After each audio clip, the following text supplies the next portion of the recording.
La alcaldía Azcapotzalco es una de las de mayor tradición en la Ciudad de México. Desde la época prehispánica, el territorio de la demarcación ha sido escenario de momentos que marcaron la historia del país. En este video recorreremos tres etapas cruciales de Azcapotzalco a través de sus monumentos y construcciones. Hablaremos de Tezosomoc y el dominio de la cultura tepaneca en el Valle de México, luego pasaremos a la colonia en un lugar clave en la Guerra de Independencia. Avanzaremos al Porfiriato para conocer una de las casonas más importantes de la zona norponiente de la ciudad y finalizaremos con la obra de uno de los más grandes maestros funcionalistas del siglo XX. Para este recorrido nos acompaña el alcalde Vidal Llerenas Morales, quien nos estará comentando anécdotas y datos sobre cada uno de los lugares que visitamos. Sin más, te invitamos a conocer la historia de Azcapotzalco a través de sus construcciones.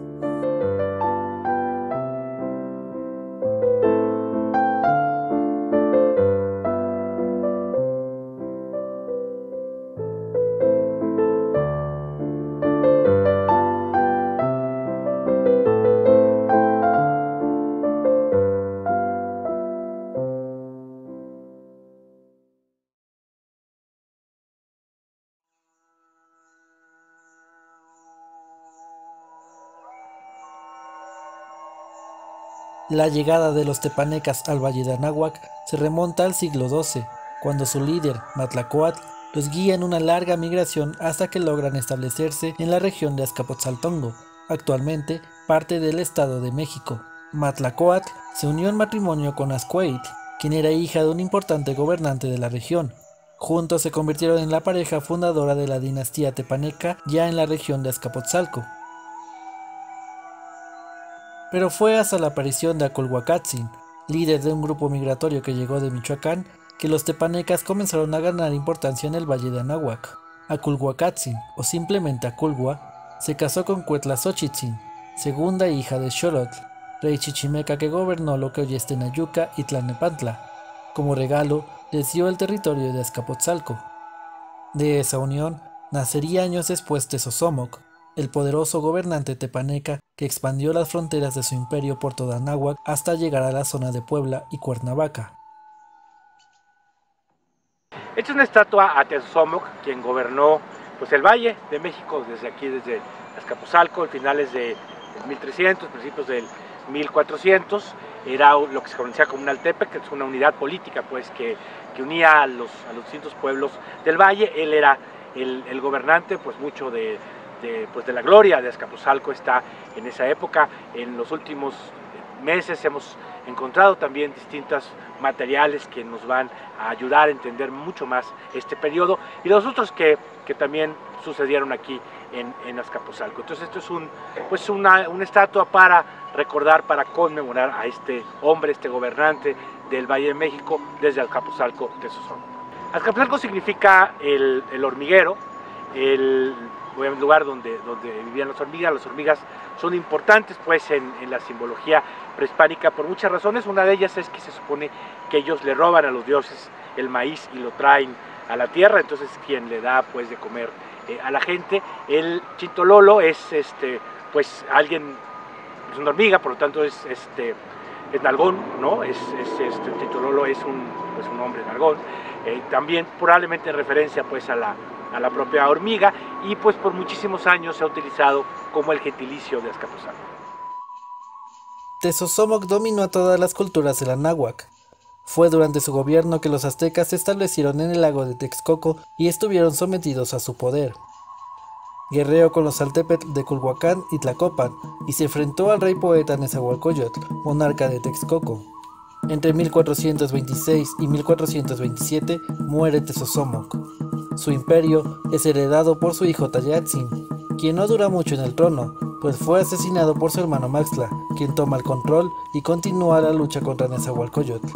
El poder de Azcapotzalco comenzó a decaer bajo el brazo de Maxtla y los señores Nezahualcóyotl, Izcoatl y Totoquihuatzin de Texcoco, Tenochtitlan y Tlacopan respectivamente formaron la Triple Alianza para derrocar al pueblo tepaneca. Con la caída de Azcapotzalco inicia el ascenso del imperio mexica. El Tlatoani-Izcoatl convirtió a la nación tepaneca en tributarios, situación que no cambió hasta la conquista española. Al iniciar la época colonial, Azcapotzalco vuelve a tomar relevancia en el nuevo trazo de la Ciudad de México. En sus vastos territorios comienzan a levantarse iglesias y conventos de distintas órdenes que tienen como misión evangelizar a los indígenas. Una de las construcciones más importantes de aquella época fue el templo de los santos apóstoles Felipe y Santiago, que actualmente tiene el rango de catedral.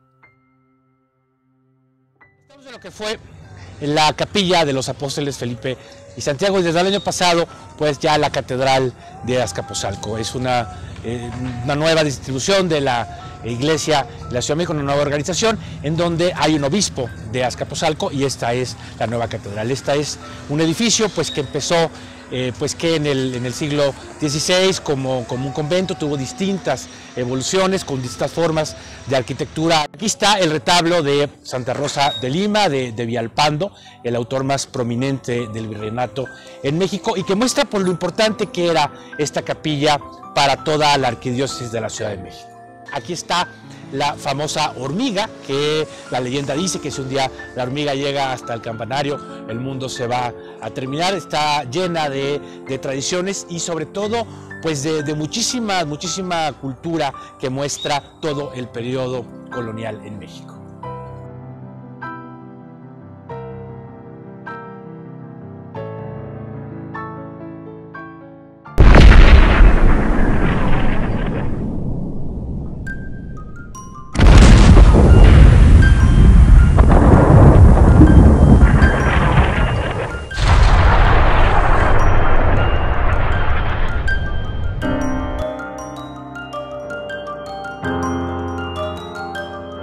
El atrio de la Catedral de los Santos Apóstoles Felipe y Santiago en Azcapotzalco fue el lugar de la última batalla de la independencia de México. El 19 de agosto de 1821, el ejército trigarante comandado por Anastasio Bustamante y Luis Quintanar enfrentó a las últimas fuerzas virreinales dirigidas por Manuel Concha. Durante la batalla, los realistas dominaron a los insurgentes, quienes tuvieron que retroceder en lo que parecía una derrota inminente. Bustamante ordenó la retirada para reagrupar a sus hombres y salvar la mayor cantidad de artillería posible. Pero en el ejército insurgente había un guerrillero llamado Encarnación Ortiz, mejor conocido como el Pachón.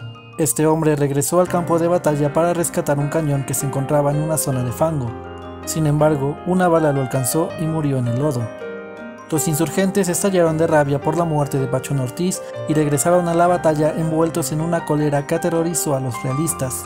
Ante todo pronóstico, las fuerzas de Manuel Concha fueron derrotadas. El ejército trigarante tomó el control de la Ciudad de México y prepararon la entrada de Agustín de Iturbide para que días después se diera por concluida la Guerra de Independencia. Los siguientes siglos en Azcapotzalco se vivieron en relativa tranquilidad. Al estar alejada de la zona centro, se convirtió en una provincia de descanso y grandes haciendas. Fue hasta la época porfiriana que nuevamente toma relevancia en el acontecer de la historia de la Ciudad de México. De hecho, en algún momento se le llegó a llamar Azcapotzalco de Porfirio Díaz, pues el dictador le tenía un especial aprecio. Muchas familias acaudaladas de la época comenzaron a asentarse en estos territorios y construyeron grandes casonas y mansiones. Una de las que más destaca es la actual Casa de Cultura de Azcapotzalco, un recinto porfiriano que ha tenido diferentes usos a lo largo del tiempo.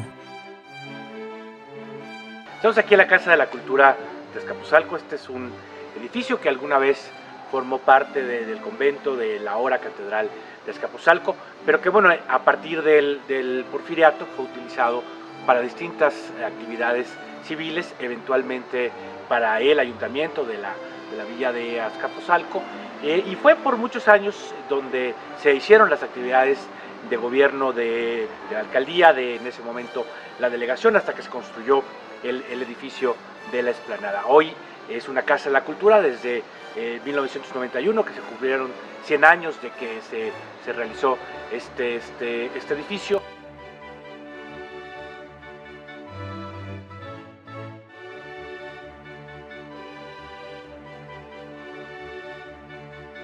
Esta es la sala cervantina, precisamente porque el vitral hace referencia a Cervantes, al Quijote. Esto nos da lugar pues a este nombre, especialmente además porque lo utilizamos para conciertos, para obras de teatro, para distintas actividades de esta naturaleza. Este es un piano de mediados del siglo XIX, que puede haber sido de Manuel M. Ponce. Sin duda es una pieza prácticamente única en México.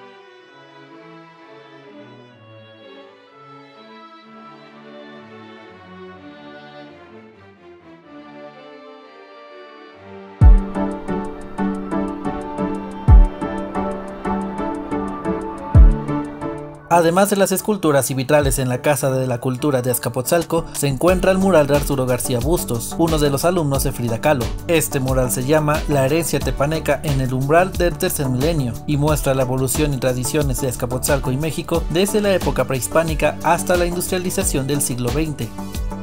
Entonces aquí en el mural del maestro García Bustos, pues gran artista que fue colaborador muy cercano de los grandes muralistas de México. Y este mural que es pues representativo de esta misma escuela y que nos narra toda la herencia tepaneca, todo lo importante que fue el conocimiento, la cultura local de Azcapotzalco, y eso en una intención pues en lo que sucede en el país, en el mundo, la idea del progreso, de construir una sociedad mejor. La verdad es que es una narrativa muy interesante de pues lo que se piensa, lo que pensaba que sucedió en Azcapotzalco, en México, por varios siglos.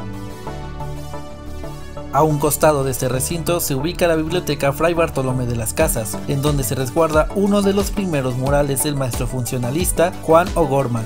Esta segunda obra se titula Paisaje de Azcapotzalco y es una calca perfecta de lo que era la alcaldía en los tiempos después de la Revolución. Actualmente este mural de O'Gorman se ha convertido en un emblema y orgullo de la comunidad chintolola. Estamos en la biblioteca Fray Bartolomé de las Casas, fue pues como la biblioteca modelo de Vasconcelos, es decir, de cómo se podrían hacer todo el país estas bibliotecas que dieran realmente acceso al gran público, al conocimiento, a los libros, a la divulgación.